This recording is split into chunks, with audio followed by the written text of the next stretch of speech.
Barik alaihi. Mari kita menghaturkan Al-Fatihah kepada baginda kita Nabi besar Muhammad sallallahu alaihi wasallam, para malaikat al-muqarrabin, para nabi dan rasul, para sahabat, para tabi'in, para tabi'in dan orang-orang saleh yang mengikuti jejak beliau-beliau dengan baik hingga hari kiamat nanti, yaitu para ulama, para masyayikh, para imam, para aulia dan arifinnya, wabil khusus kepada al-imam Abu Hamid Muhammad Al-Ghazali qaddasallahu sirrah, dan guru kita Mama Abdullah bin Nuh, Ibu Ajangan Mursyidah. Juga kita berharap semoga Al-Fatihah ini beserta Al-Unsya Al-Ghazaliyah menjadi wasilah istimewa bagi kita untuk mengharap dan memohon kepada Allah hal-hal terbaik dalam hidup kita dunia akhirat berkenaan dengan diri kita. Semoga kita panjang umur dalam ibadah, senantiasa sehat walafiat, dianugerahi rizki halal berkah berlimpah, mudah ibadah, hutang-hutang sah, gampang pergi ke tanah suci Makkah dan Madinah, dan semoga kita husnul khatimah. Juga kita doakan kepada orang tua kita, kakek, nenek, leluhur, handai taulan, kerabat dan sahabat yang sudah wafat, semoga dirahmat oleh Allah. Yang sakit semoga disembuhkan oleh Allah. Yang sedang mengalami atau tertimpa musibah, ujian hidup, kesempitan, problematika, semoga Allah memberi jalan keluar. Dan yang sedang menggantungkan harapan dan cita-cita, terutama bagi generasi muda, semoga hasil maksud. Amin ya Allah. Termasuk santri-santri kita yang akan mempresentasikan penemuan obat corona, obat untuk menghantam virus corona. Semoga Allah memberinya hasil maksud. Dan kita doakan Al-Ghazali yang tercinta ini semoga senantiasa menjadi ma'had yang penuh berkah, dilindungi dan dibela olehnya, diberi petunjuk sekaligus menjadi ma'had yang bermanfaat, memberi petunjuk bagi masyarakat sekitar, umat Islam. Dan yang terakhir kita doakan kaum muslimin dan muslimat di mana saja berada di mancanegara maupun di Nusantara Raya ini, semoga Allah melindungi mereka dari segala bentuk fitnah akhir zaman, dan Allah menjadikan mereka kembali menjadi umat unggul yang memimpin umat-umat manusia lainnya. Khairu ummatin ukhrijat linnas biniyati linail ridallahi ta'ala syai'un lillahi lahum. Al-Fatihah. A'udzu billahi minasyaitonir rajim. Alhamdulillah. Iyyaka na'budu wa iyyaka nasta'in. Shiratal ladzina an'amta 'alaihim ghairil maghdubi.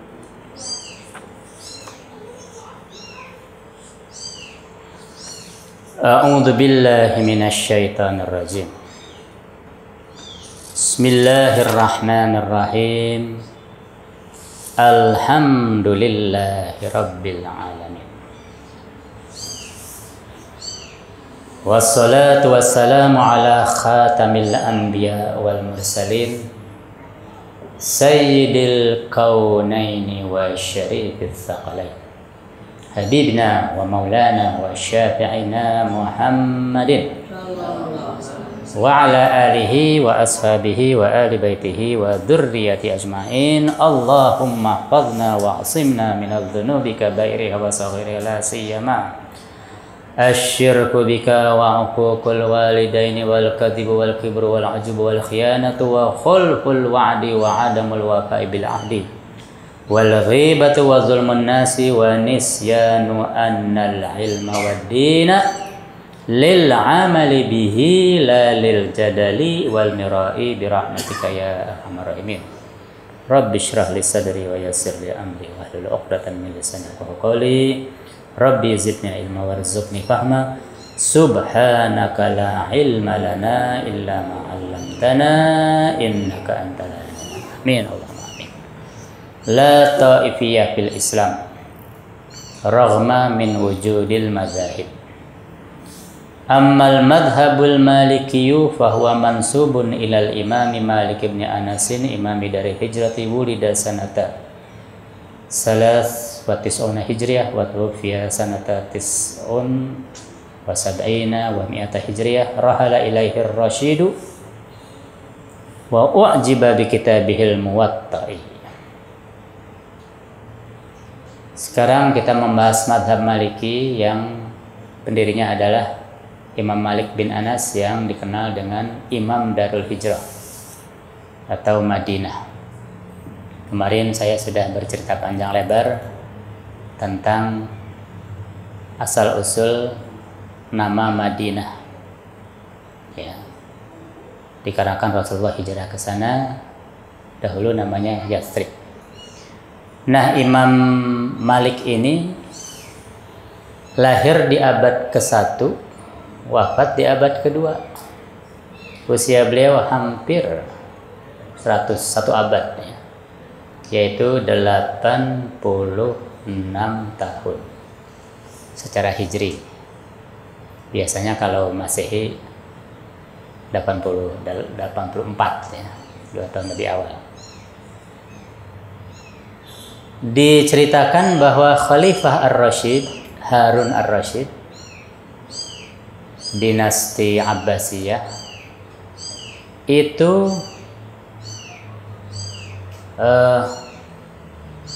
berangkat ke Madinah menemui beliau. Harun Ar-Rasyid ini terkagum-kagum dengan kitab beliau Al-Muwatta. Ya. Ini sebenarnya salah satu rujukan wajib bagi mereka yang ingin mendalami Ahlus Sunnah wal Jamaah. Ya. Wa hawala an yu'alliqahu fil Ka'bati wa yahmilan nasa ala ma fihi. Beliau mencoba untuk menggantungkan kitab Muwatta ini di dinding Ka'bah dan mewajibkan manusia untuk mengamalkan kandungan kitab tersebut. Ya, jadi luar biasa ini ya Imam Malik ini. Kitabnya itu mau dijadikan konstitusi oleh Mr. Harun Ar-Rasyid. Ya, khalifah ya. Kepala negara. Ya, bayangkan kalau sekarang ada ulama seperti itu, ya, kitabnya akan dijadikan pegangan resmi negara. Pasti bangganya luar biasa ya. Tapi apa yang terjadi? Apa reaksi Imam Malik? Sungguh di luar dugaan ya. Faqala lahul imamu la taf'al. Namun Imam Malik malah berkata, jangan Anda lakukan itu, wahai khalifah. Fa inna ashab Rasulillah sallallahu alaihi wasallam ikhtalafu fil furu'. Sahabat-sahabat Rasulullah saja sesungguhnya mereka itu berbeda-beda pendapat dalam masalah furu'. Wa tafarraqu fil buldan. Mereka berpencar di berbagai negeri. Wa kullun musibun. Masing-masing dianggap tepat dengan ijtihadnya. Ya. Jadi Imam Malik menolak ya, kitab induknya itu Al-Muwatta dijadikan konstitusi. Kenapa? Karena nanti akan menutup pintu ijtihad. Ya. Bayangkan ya kalau ulama sekarang pasti tergoda ya. Gitu. Melambung ya. Tapi Imam Malik sangat bijak. Jangan. Ya. Sebab nanti akan memaksa orang lain untuk mengikuti pendapatnya. Dan itu otomatis akan menutup kebebasan berkreasi. Kemerdekaan berpendapat. Gitu. Ya. Itu kurang lebih seperti ini ya. Bayangkan kalau seluruh wisata kuliner wajib hanya menyediakan makanan kesukaan kepala negara saja. Misalnya gado-gado semua. Ya, apa yang terjadi? Ya, bisa-bisa rakyat bosan ya. Ya. Atau seluruh seluruh konser atau seluruh show harus menampilkan lagu wajib dari pencipta musik tertentu. Ya, seperti itu ya. Ya. Atau seluruh rakyat harus membeli produk otomotif merek anu. Itu yang ditolak oleh Imam Malik. Ya, padahal ini suatu kehormatan yang luar biasa ya, tapi beliau memandang lebih jauh. Tidak mau kebebasan berkreasi, kemerdekaan berpendapat terpasung. Ya, hanya karena khalifah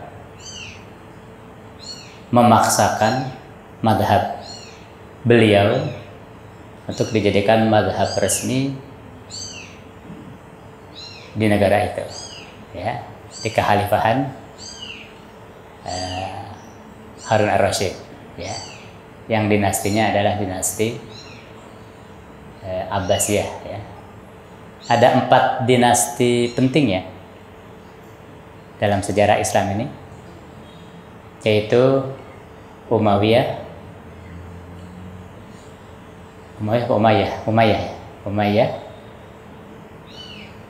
Abbasiyah, Fatimiyah, dan Utsmaniyah. Ya, ada dinasti-dinasti kecil lainnya tapi tidak begitu berperan ya, seperti Mamalik, Mogul dan sebagainya. Ya. Jadi bayangkan ya, betapa bijak sekali seorang Imam Malik. Ya. Nah, semoga ya kebijakan serupa seperti beliau ini juga terwarisi oleh ulama masa kini. Ya, tidak mudah tergoda oleh kekuasaan. Ya. Wa banal Imamu Malikun madhabahu alal usulil arba'ati. Imam Malik membangun madhabnya di atas 4 pokok, yaitu Al-Quran, As-Sunnah, Al-Ijma, dan Al-Qiyas. Wantashara madhabuhu fil masyriqi wal maghribi. Madhabnya pun tersebar di timur dan di barat. Ya. Dalam statistik DIW di masa kini, madhab Imam Malik ini penganutnya ratusan juta, menempati posisi ketiga setelah madhab Hanafi dan Syafi'i. Dan sekarang kebanyakan di Afrika. Ya. Hampir semua negara-negara di Afrika ini menganut atau mempraktikkan madhab Maliki kecuali Mesir. Ya, kecuali Mesir. Mesir ini Syafi'i. Ya. Tapi berangkat ke arah barat sedikit, masuk ke Libya, Aljazair, Tunis, Maroko, Mauritania ke bawah, ya, ada Mali, Chad, Pantai Gading, Kamerun, Ghana, Nigeria, Gabon, Uganda. Nah, itu semua udah madhab Maliki. Ya, turun ke bawah ada perkecualian, yaitu Afrika Selatan, karena Islam dibawa oleh Syekh Yusuf Al-Makassari, Tajul Khalwati, maka keislaman di Afrika Selatan ditambah dengan pendatang dari Gujarat, ya, maka keislaman di sana mempraktikkan fikih Syafi'i. Ya. Baik. Sekarang madhab berikutnya.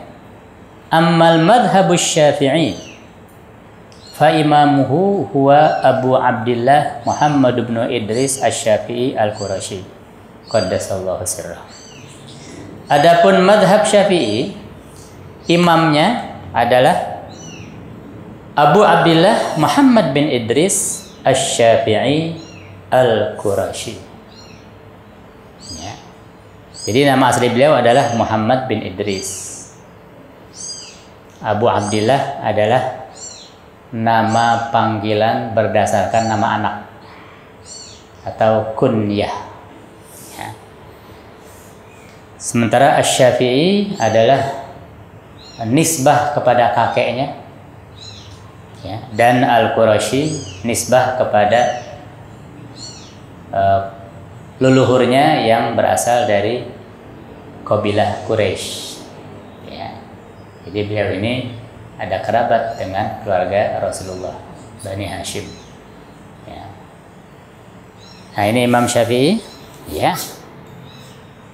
Wulida bi Gazzah sanata 150. Wa tuwfiya bi Misra sanata 200 Hijriah. Beliau dilahirkan di Gaza. Ya, Gaza. Di mana Gaza? Palestina, ya. Orang kita sering salah ngomongnya, ya. Gaza. Ya, Gaza. Harusnya Gaza. Ya. Jadi Imam Syafi'i ini orang Palestina, ya. Negeri kelahiran di Palestina. Semoga satu waktu bisa merdeka, ya, dari Zionis.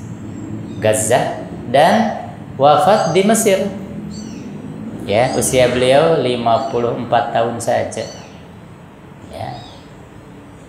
Nah, di Mesir ini tepatnya di kota Kairo. Alhamdulillah tahun 1980 saya pernah diajak oleh mama berziarah ke makam beliau. Ya. Waktu itu saya masih remaja, ya. Lebih muda dari Obi. Ya. Tapi masih teringat itu, ya, makam beliau itu, ya. Dan di makam beliau itulah berdiri masjid, namanya Masjid Imam Syafi'i. Ya.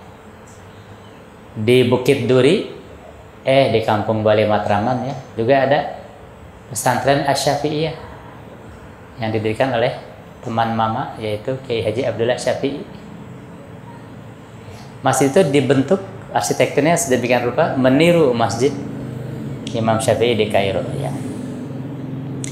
Wantashara madhabuhu fi buldani Asia wa Afriqiya wa janubi syarqi Asia bima fi dzalika Indonesia. Madhab beliau ini tersebar di berbagai negeri Asia, Afrika, dan Asia Tenggara, termasuk Indonesia, ya. Bana madhabu alal usulil arba'ah. Sebagaimana gurunya, beliau juga membangun madhabnya ini di atas 4 pokok, yaitu Al-Quran, Al-Hadis, Al-Ijma', dan Al-Qiyas, ya. Nah,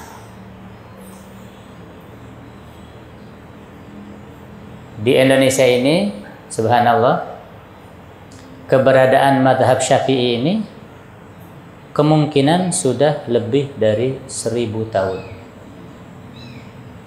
Ya, inilah yang membuat para masyayikh, para kiai, para ulama di seantero dunia Islam terkagum-kagum. Ya, saya masih ingat ngobrol dengan Syekh Attas bin Muhammad bin Salim bin Hafiz Syekh Bubakar, kakaknya Habib Umar bin Hafiz, kakak lain ibu. Ya, ngobrolnya di sini, di Bogor, di Cimanggu, di majelisnya Ustadz siapa? Putranya Ustaz Zulkifli Muharram. Putranya Kiai siapa ini? Muallim Thayyib ya. Kiai Thayyib Abu Hanifah. Nah itu sebenarnya ini pembicaraan pribadi antara saya dengan dia saja, ya. Karena waktu itu majelis sepi, ya, jadi saya dengan beliau saja ini. Tapi waktu itu hadir tetangga-tetangga, bapak-bapak, kurang lebih 5 sampai 7 orang gitu ya. Saya kasihan, mereka harus tahu isi pembicaraan saya dengan beliau, jadi saya terjemahkan.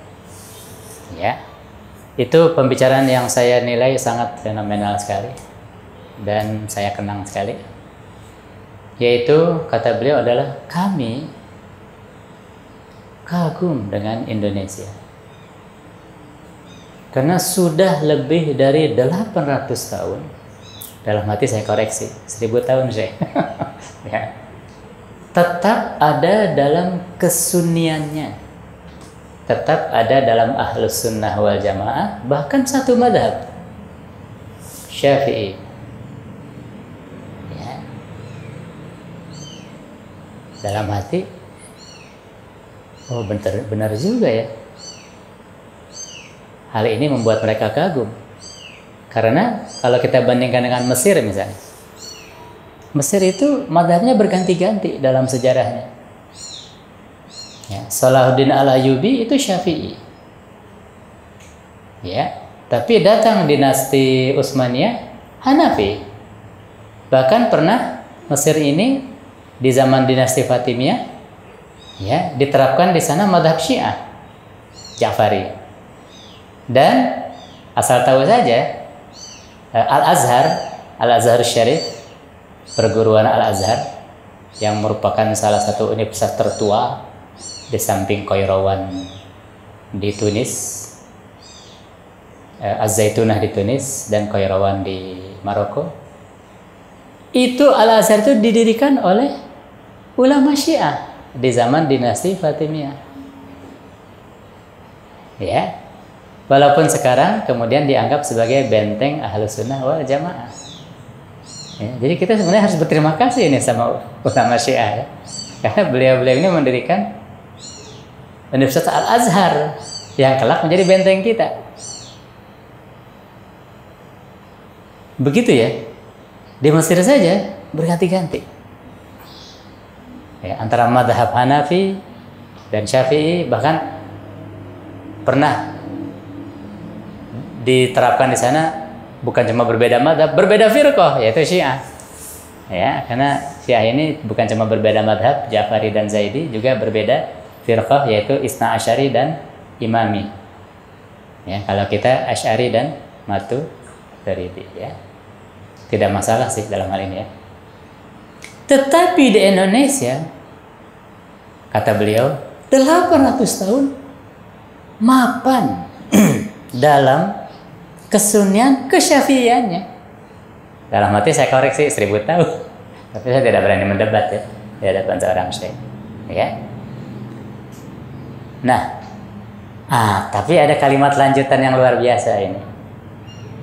Ya, kemudian beliau bicara selanjutnya dan ini saya catat dengan baik.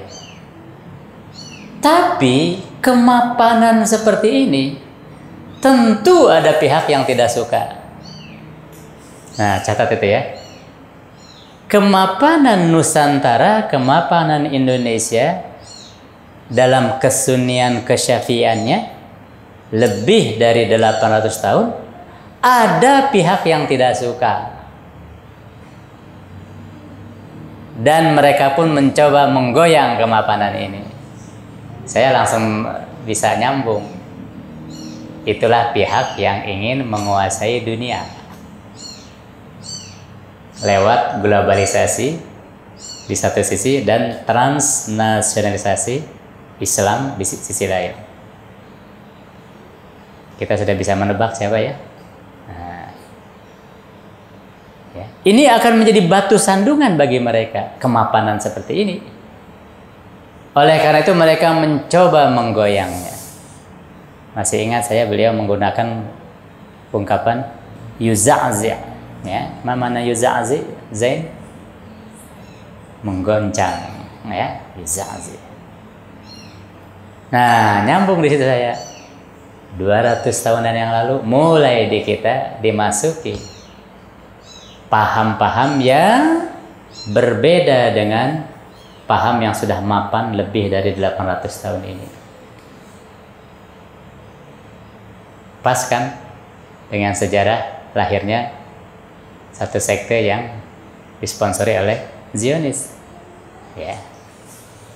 Tidak bisa nebak ya. Nah, 200 tahunan yang lalu mulai. Ya. Mulailah di Indonesia terjadi keguncangan-keguncangan. Ya, mulai dari hal-hal kecil, ritual yang sudah ratusan tahun dilakukan oleh umat Islam. Seperti tawasulan, salawatan, ziarah kubur, tabarrukan, ya, formulasi doa, mulai dari aurat, ahzab, ya, aurat, ahzab, apa lagi? Aurat, ahzab, rawatib. Nah, mulai itu ada yang ngebidah-bidahin. Ya. Bilangan rakaat yang sudah kita terbiasa 20 rakaat, mulai ada yang bikin-bikin baru. Ya. Masuknya Ramadan. Ya.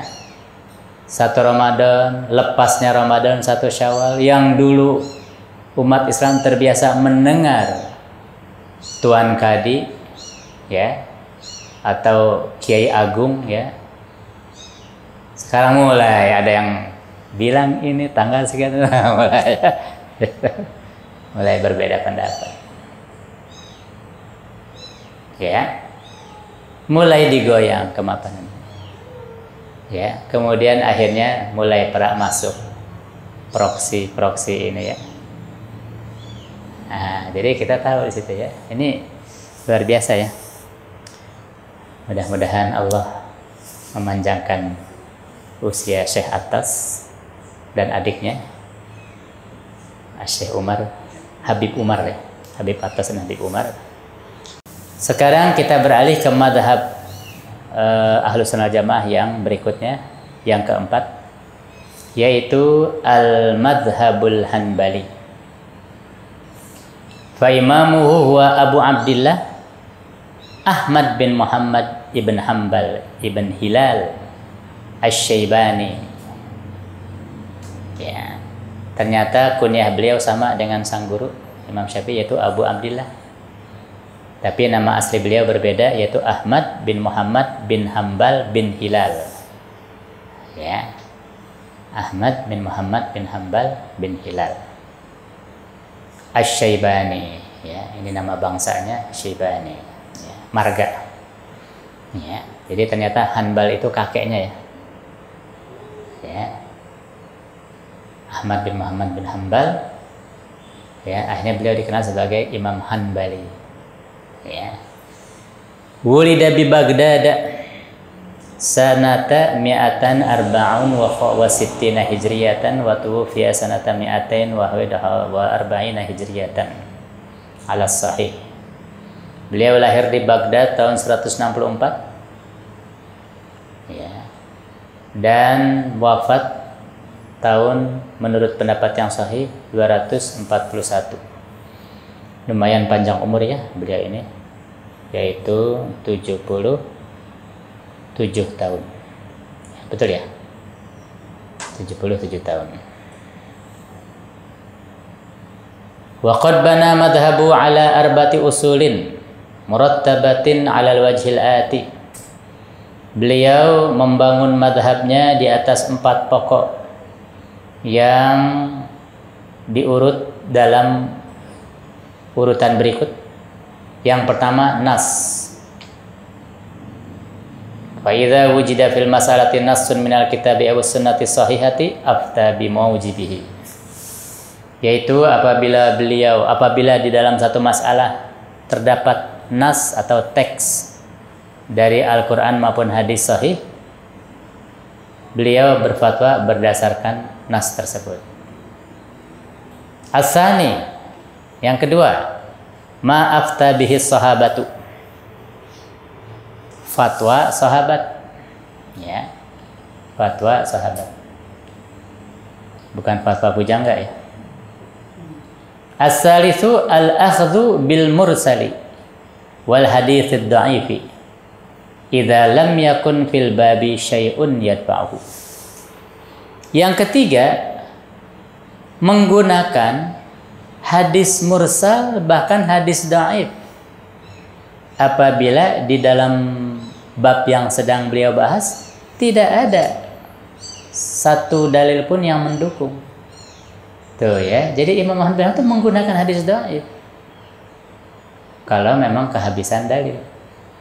Kan berbeda dengan yang kelompok-kelompok sekarang yang mengaku Hambali, ternyata hadis dhaif di kitab Ihya dicerca. Ya. Wal muradu bid dha'ifi huna ma kana min aqsamil hasani. Namun yang dimaksud dhaif di sini adalah yang masih bisa digolongkan hadis hasan. Bisa didongkrak ke atas ya. Gitu. Wa idza lam yajid fil babi atharan yadfa'uhu. Wa idza lam yajid fil babi atharan yadfa'uhu wala qawla ahadin minas sahabati wala ijma'an ala khilafihi kanal amalu bihi aula minal qiyasi wa huwal aslur rabi'u. Ya. Kalau di dalam selanjutnya, kalau di dalam bab tersebut tidak dia temukan asar ya yang menopangnya atau ucapan salah satu sahabat atau ijma yang bertolak belakang dengannya, ya, maka beliau menggunakan kias, ya. Wahwa al aslur rabi'u, ini merupakan pokok bagi dirinya yang keempat. Fa innahu la yusaru ilal qiyasi indahu illa darurah, illa lid darurah. Beliau tidak bersegera mengambil kias kecuali kalau darurat ting, ya, kalau betul-betul darurat. Ya. Hadhihi hiyal usulu allati bana 'alaihal imamu Ahmadu mazhabahu. Inilah pokok-pokok yang di atasnya Imam Ahmad membina madhabnya. Qaddasallahu arwahahum. Semoga Allah mensucikan ruh beliau-beliau ini, Imam Abu Hanifah, Imam Malik, Imam Syafi'i, dan Imam Hanbali. Ya. Nah, di luar ini, di luar yang empat ini yang disebut empat madhab al-sunnah jamaah, ada juga madhab-madhab lain, tapi jumlahnya minoritas, ya. Mayoritas adalah ahlus sunnah wal jamaah. Berapa persen? 80%. Ya. Di luar itu ada saudara kita yang memilih Syiah. Ya, Syiah ini berbeda, selain berbeda madhab juga berbeda firqah. Ya. Madhab mereka Ja'fari dan Zaidi. 15%. Ya, ada lagi madhab kecil penganutnya, sedikit penganutnya, yaitu masih ingat namanya Ibadi dan Zahiri. Ya, Ibadi di mana? Masih ingat? Di Kesultanan Oman dan juga di selatan Aljazair. Orang-orang barbar, al-barbariyun. Ya, yang nama barbar ini disalahgunakan oleh orang barat untuk merujuk orang yang keras dan primitif gitu. Ya, padahal tidak. Ya. Dan ada mazhab yang ke-8, Zahiri. Ini terserak. Ya, salah satu tokohnya adalah Abu Aiman Az-Zawahiri. Ya, jadi ada 8 madhab yang dipeluk oleh umat Islam masa kini dengan komposisi paling banyak adalah Ahlus Sunnah wal jamaah 80% ya. Walaupun dahulu ada lebih dari 200 madhab. Sayang, ini kekayaan khazanah pengetahuan Islam yang menguap, punah dimakan zaman. Sebenarnya ini satu hal yang patut disayangkan ya, tapi apa boleh buat, Allah sudah menakdirkan seperti itu ya.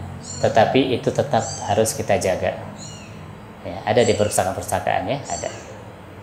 Siapa tahu satu waktu kita membutuhkannya ya. Nah, 80% Ahlus Sunnah wal Jamaah, 15% Syiah, 1% dua madhab kecil tadi, total 96% umat Islam alhamdulillah menjalankan keislamannya dengan mengikuti imam-imam mereka, dengan mengamalkan madhab masing-masing. Artinya mereka menjalankan keislamannya dengan tertib,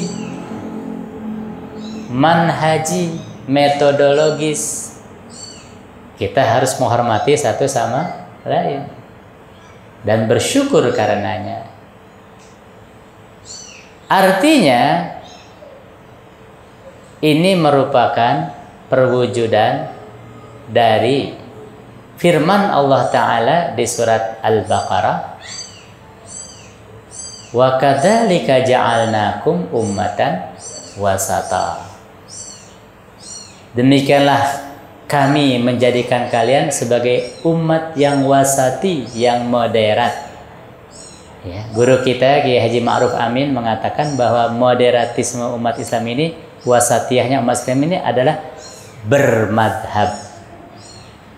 Ya, artinya menjalankan agamanya dengan disiplin, mengikuti apa kata imam, tidak memperturutkan hawa nafsu. Berapa persen? 96%. Ya. Yang jadi masalah kemudian adalah sisanya. Berapa persen? 4%. Nah, ini buntutnya ini. Ya, buntutnya ini yang bermasalah. Kenapa? Yang 4% ini tidak bermadhab. Tidak bermadhab. Artinya menjalankan keagamaan mereka tidak metodologis, tidak manhaji, tidak tertib. Dengan kata lain, memperturutkan hawa nafsu. Nah, yang 4% ini terbelah jadi dua. Liberal dengan sifat kelonggarannya, dan radikal dengan sifat ketatnya. Ini kalau dalam bahasa Arab disebutnya at-tatrif wa tatarruf. Ekstrem kanan dan ekstrem kiri. Terlalu longgar dan terlalu ketat. Nggak ada yang beres. Ya, mereka menolak madhab. Ya. Dulu mungkin tidak begitu bermasalah. Ya, karena hanya 4% kok. Ya. Apa artinya bagi 96% umat Islam? Ya. Ibarat kopinya Abah ngeliat kopi nggak teh. Kopi manis ditaburi sedikit garam, nggak masalah. Ya. Paling melek kita ya. Karena kopi campur garam itu bikin jantung lebih terpacu. Bisa 3 hari nggak tidur. Coba aja. Ya. Itu di zaman normal. Tetapi ini akhir zaman. Zaman yang penuh fitnah. Nah, yang 4% ini dimanfaatkan sedemikian rupa oleh musuh Islam, yang sebenarnya musuh umat manusia secara keseluruhan, yaitu para penganut setan, ya, para penyembah setan, kaum Luciferian, ya, yang tidak bertuhan, tidak beragama, ya, lazimnya mereka disebut sebagai Zionis, Nah, yang 4% ini dimanfaatkan oleh mereka untuk meracuni kita dari dalam. Terkadang mereka bermain kartu liberal. Di satu masa mereka menggunakan liberalisme, di sisi lain memainkan kartu radikalisme. Dalam 20 tahun terakhir ini, saya perhatikan mereka sedang menggunakan kartu kedua nih, kartu radikal. Disuntikan ke tubuh kita, baik Ahlus Sunnah wal Jamaah maupun Syiah, sama. Syiah juga menderita, tapi yang lebih gencar adalah kepada Ahlus Sunnah wal Jamaah karena 80% ya. Itu. Ya. Nah, sehingga kopi tersebut tidak lagi tercampur sedikit garam, Ustadz Awaladi, tapi sianida sedikit juga fatal ya. Kalau sedikit seujung sendok garam nggak masalah, tapi kalau seujung setabur sianida, aduh ya, Zaki yang gagah pun ngejenggang ya.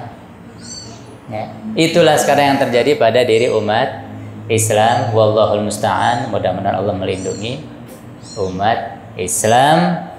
Al-Muqaddimah Al-Ashirah, Muqaddimah yang ke-10 akan kita bahas pada pertemuan selanjutnya.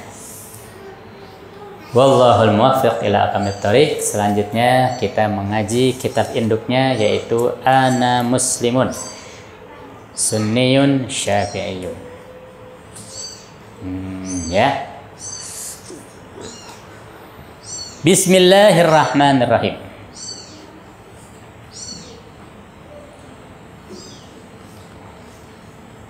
Kita masih berada di muqaddimah yang ke-6 tentang ijma'.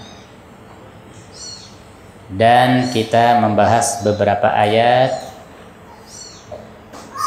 yang menjadi hujjah bagi keberadaan ijma'.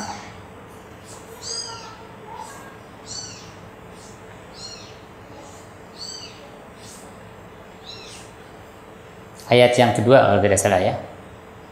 Bismillahirrahmanirrahim. A'udzubillahi minasyaitonir rajim. Wa'tasimu bihablillahi jami'a wa la tafarraqu. Berpeganglah kalian pada tali Allah. Berpeganglah kalian semua jami'an pada tali Allah. Jangan bercerai-berai. Ya, artinya jangan menyalahi ijma'. Ya.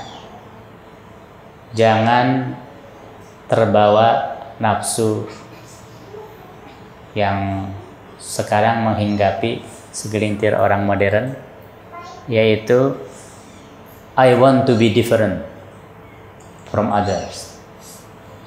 Gua pengen beda sendiri dari orang lain. Pengen beda sendiri dia. Kalau urusannya fashion nggak apa-apa. Ya, tapi kalau urusan agama fatal. Misalnya ya, orang-orang sholat subuh 2 rakaat, wah saya mau beda, saya mah 6. Ya, beda kumaha cilaka sih ya. Itu. Orang-orang sholatnya menghadap ke Ka'bah misalnya sebagai kiblat, dia mau menghadap ke istana Kremlin misalnya di Moskow. Ya, nggak boleh nyantrik. Ya, tidak boleh menyalahi ijma. Ya. Wa makhtalaftum, ayat berikutnya yaitu di surat Asy-Syura ayat ke-10 adalah qaulullah ta'ala a'udzubillahi minasyaitonir rajim wa makhtalaftum fihi min syai'in fa hukmuhu ilallah. Apa yang kalian persengketakan, kembalikan hukumnya kepada Allah. Rujuklah kepada Allah. Pengertiannya mafhumuhu annamat tafaqtum fihi fahuwa haqqun. Pengertian adalah kalau begitu yang kalian sepakati adalah sesuatu yang hak. Nah, ya, nanti ini ketemu dengan hadis Rasulullah yang menjamin bahwa umat Islam tidak akan pernah sepakat dalam kebatilan. Tidak akan pernah. Yang disepakati oleh umat Islam pasti hal yang benar, hak.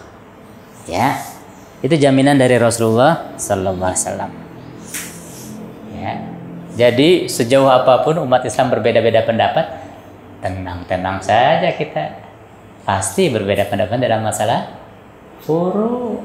Ya, jangan gerah lihat orang lain berbeda pendapat. Ya, jangan gerah. Ya, pasti masalah furu. Sebab kalau sudah masalah pokok, hak, pasti umat Islam bersatu padu. Ya, sebagai umat ya. Kalau individu boleh saja jadi murtad ya. Alhamdulillah ya, bisa saja individu murtad ya. Tapi sebagai umat tidak ada. Ya. Wa qawlihi azza min qailin alimin.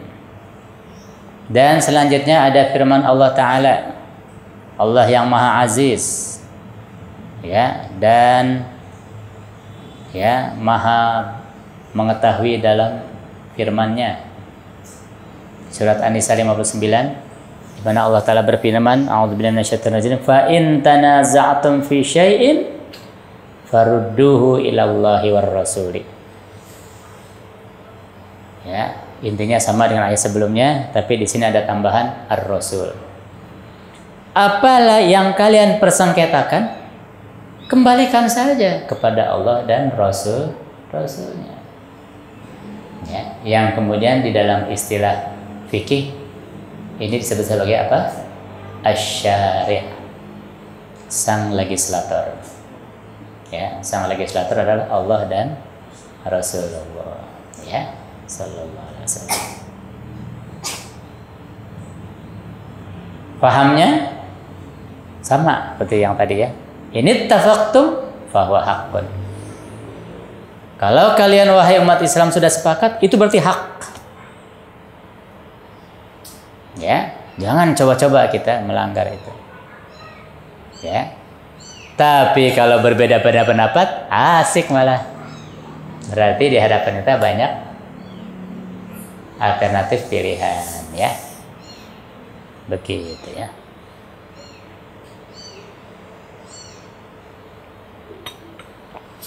Wa qaulihi ta'ala. Dan selanjutnya ayat berikutnya yang menjadi hujjiyahnya ijma, argumentasi ijma, yaitu apa? Di surat An-Nisa pula ayat 115 Allah Ta'ala berfirman, a'udzubillahi minasyaitonir rajim. Wa may yushaqiqir rasula min ba'di ma tabayyana lahul huda wa yattabi' ghayra sabilil mu'minina nuwallihi ma tawalla wa nuslihi jahannama wa sa'at masir. Na'udzubillah min dzalik. Ya, ini peringatan keras dari Allah Ta'ala. Barang siapa yang melawan Rasulullah sallallahu alaihi wasallam padahal sudah nampak baginya hidayah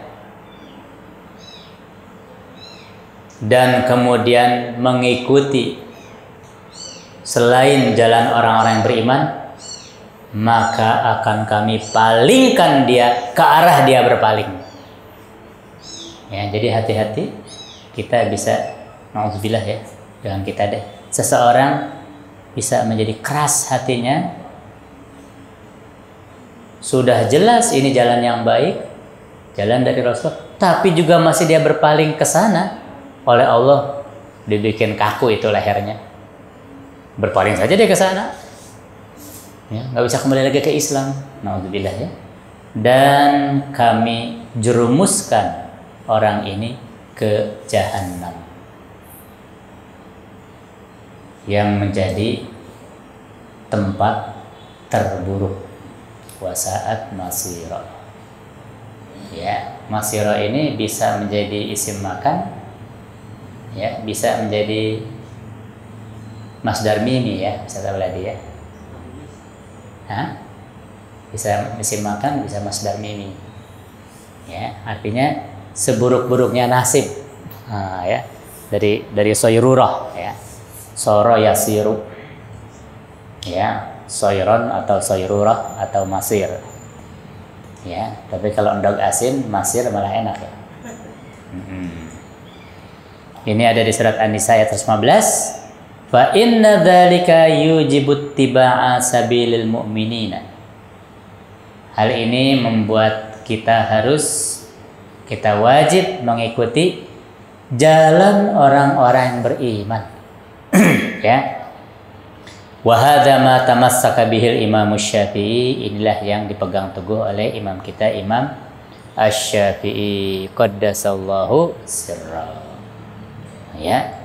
Wallahu a'lam. Nanti kita akan merujuk kepada hadis-hadis dari Rasulullah sallallahu alaihi wasallam yang menjadi dasar argumentatif dari ijma. Ya, sampai di sini apa yang bisa saya sampaikan dari Risalah Lataifiyah dan kitab Ana Muslim. Sebelum ditutup, barangkali ada hal-hal yang ingin ditanyakan, silakan bertanya, asal jangan yang susah-susah ya. Sekarang malam 16 Safar ya, malam 16 sekarang. Malam 15. Hah? Enggak, malam 16 sekarang. 1 Safar Sabtu. Oh begitu ya, 1 Safar Sabtu. Nah, di Indonesia ini dan di Nusantara ya umumnya ada tradisi memperingati Rabu terakhir di bulan Safar, ya, yang dikenal dengan Rebo Wekasan. Ya, bagi yang percaya silahkan mengamalkan itu, ya, karena menurut hemat saya tidak ada salahnya. Ini ada pertanyaan luar biasa dari Teteh Nadia. Yaitu yang 4% buntutnya itu splitting groups ya. Kelompok mahiwal, kelompok sempalan, al-firaqus syadzah. Tadi disebutkan terbagi menjadi 2 bilah. Liberal terlalu longgar ya. Radikal terlalu ketat. Nah, di sini mungkin ada pertanyaan, bukankah terlalu ketat itu malah baik? Ya, terlalu taat itu. Terlalu soleh. Ya, ini gimana nih? Ya. Apapun yang terlalu itu pasti tidak baik, tidak wajar. Ya, ingat, yang membantai Sayyidina Ali karramallahu wajhah, Sayyidina Al-Imam Ali bin Abi Thalib, itu adalah orang yang terlalu soleh, yaitu Abdurrahman bin Muljam. Itu orang yang hafal Al-Quran, melotok sekali. Ya, mungkin Syekh Ali Jabir pun disandingkan dengan beliau pasti keteteran. Ya, beliau melotok sekali Al-Qur'annya dan beliau nyaris tidak pernah meninggalkan sholat malam sampai jidatnya saja berbekas. Ya, jadi ini orang yang super ibadahnya. Tapi kok membunuh Sayyidina Ali, menantu Rasulullah, anak angkat Rasulullah, anak asuh Rasulullah, yang oleh Rasulullah diasuh sejak bayinya. Ya, karena Sayyidina Abi Thalib meninggal ketika Sayyidina Ali sang putra ini masih kecil. Jadi betapa sayangnya Rasulullah kepada Sayyidina Ali, dan Sayyidina Ali pun adalah pemuda yang sanggup mempertaruhkan nyawanya ketika Rasulullah dikepung sebelum hijrah. Ya, ingat Rasulullah itu pemimpin sejati ya, karena yang hijrah sahabatnya dulu. Makanya awal tahun hijrah itu adalah 1 Muharram ya. Sementara hijrahnya Rasulullah 12 Rabiul Awal. Kenapa 1 Muharram? Karena awal dilepas rombongan demi rombongan itu adalah 1 Muharram. Jadi ada proses 2 bulan lebih. Baru setelah pada selamat sahabatnya, baru Rasulullah pergi hijrah bersama siapa? Sayyidina Abu Bakar. Ini pemimpin sejati. Kalau kepala negara sekarang kan negaranya sedang kacau atau revolusi atau kudeta, ya, dia duluan pergi. Ya, dia pakai kendaraan rahasia, lewat jalur rahasia, masuk ke bandara rahasia, pakai pesawat rahasia, terbang ke satu negara, minta suaka. Rakyatnya emang gua pikirin, ya. Tapi Rasulullah tidak. Dia yakinkan dulu bahwa semua orang sudah pergi ke Madinah, sudah pergi ke Yathrib, kecuali yang memang betul-betul menolak, tidak mau hijrah. Ya, itu sudah apa boleh buat ya. Baru Rasulullah pergi, itu pun mempertaruhkan nyawa.